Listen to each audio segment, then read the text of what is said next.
Magandang buhay! Welcome back mga pamangkins. These are your favorite hosts. I am your favorite tita, Tita Jasmine. And your list favorite Tito, Tito Ericson. And this is Tito and Tita's Poetry Corner Podcast.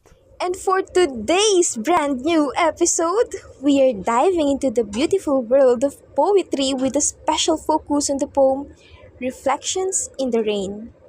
But you know what? I actually found this poem on Twitter shared by my niece, Ariana Grande. She's a budding poet herself. And we are not just reading it, partner. We are going to explore its original text and translate it into Tagalog using literal, communicative, and adaptation styles so everyone can appreciate its beauty. So let's start with the first two stanzas, shall we? Ulan na bumubuhos ng marahan, marahan na parang isang bulong sa gabi, hinuhusgahan ang pagod ng mahabang laban ng araw na wari. Mga tubig sa kalsada, mga salamin ng langit, mga pangarap na nagpapakita sa atin ng saglit. Sa bawat patak ng ulan, isang alaala ang kumikislap. Mga kahapong pangarap, naglahot na wala ng ganap. Sa kulay abo na ulap, tahimik at tulog ang isang bayan, habang ang ulan ay umaawit tungkol sa araw na nagdaan. What a perfect translation, partner! Grabe. Nanosebleed ako sa malalalim mo na words, ha? It's so poetic, isn't it? Now, read and translate the third and fourth stanzas, partner. Pakitaan mo kami. Sure, partner! Pag napakinggan mo yung akin, ay, paniguradong bababa ang sugar level mo. Okay?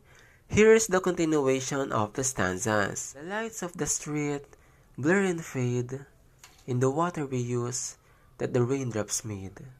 The echoes of laughter, the shadows of pain, all find their place in the falling rain. There is a peace in the rhythm, a calm in the storm, a reminder that life isn't always warm. The rain doesn't judge, it doesn't take sides, it simply reflects where our true self hides. Ganito yan i-translate sa Filipino, partner. Pakinggan ninyo. Ang mga ilaw sa kalye ay nawala at natabunan dahil sa mga patak ng tubig ulan. Ang mga anino na bighati, ang mga halakhak, lahat ay nagsama-sama sa ulan na bumabagsak. May kapayapaan sa ritmo, katahimikan sa bagyo, paalala na ang buhay hindi laging masaya at masigabo. Ang ulan hindi humusga, hindi pumipili ng panig, sadyang sumasalamin sa tunay nating pagkatao kung saan tayo nananaig. Ay, thank you. Grabe yung hingal ko doon, ha? What a translation, partner! But anyways, earlier we posted a tweet asking for questions about the poem. And to fulfill and translate the remaining stanzas, we invited a very special guest to grace our episode today. Please welcome the face of Aphrodite and the body of Catriona, Miss GLECIEL. Hi! Hello mga pamangkin! GLECIEL, our pamangkin! We're so excited to hear your take on the poem, ha? So, let's start with the fifth and sixth stanzas. Ilaban mo ang pag-translate. Okay, I'll try my best, tita. Lakbayin ang ulan, hayaang dumampi sa'yo. Damdamin ang lamig at dampin nitong mundo. Sapagkat sa patak ng ulan ay makikita, tunay na ikaw noon pa man ay nakatadhana. Lilipas ang ulan, ang ulap ay lilisan. Ngunit sa puso, alaala'y mag-iiwan. Ang buhay na puno ng saya at paghihinagpis, parang patak ng ulan. That was an amazing translation, Miss Surigao. Wow. As in, wow. Pwede na maging interpreter ng iba't ibang lengguwahe. Now, let us get into the questions tweeted by our pamangkins. First, this is for you again, pamangkin GLECIEL. If you had more time or resources, what additional elements or improvements would you have liked to include in your translation? And how would these enhancements have contributed to the overall effectiveness of your presentation? Well, if we have more time or resources, I would like to improve our visuals and graphics as well as the tone quality. We could have planned our visual presentation well by adding elements and animations that would fit our theme. If this ever happens, it can make our presentation more visually appealing, helping us illustrate complex ideas more effectively. We could have also learned to execute our editing skills and speaking voices more properly. The more time, the more practice we could have to make the topic even more interesting for listeners. Furthermore, we could have enhanced our audio quality by using microphones or other sound editing tools, making our podcast more pleasant, enjoyable, and engaging to listen to. Lastly, we could have translated our poem better, conveying the same exact meaning, feeling, and rhyme. Another 10 over 10 answer again from Miss Surigao. Lavan na lavan. Now, partner, let us move on to the second question. In what ways did you have to adapt the original text to make it more relatable or understandable to a Filipino audience? At first, I found it hard to translate in Filipino, but to make the poem more relatable to a Filipino audience, I had to consider the nuances of Filipino culture and language. However, I opted for a more literal translation, avoiding overly poetic language that might be unfamiliar to my readers. For instance, instead of using the phrase, water we use, I opted for the more straightforward, like in Filipino, mga patak ng tubig ulan, or in English, raindrops, which is more readily understood by Filipino speakers. This choice made the poem more accessible, allowing readers to focus on the message rather than unraveling complex metaphors. Furthermore, I aim to incorporate Filipino cultural references and expressions.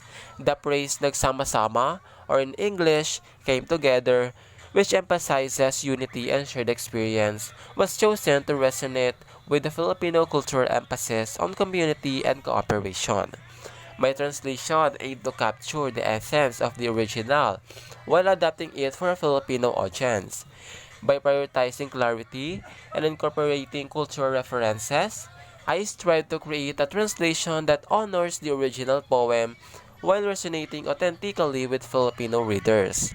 Through this translation process, I gain a deeper appreciation for the richness and complexity of the Filipino language and culture. I learned that successful translation requires not only linguistic skill but also a deep understanding of the target audience's cultural context.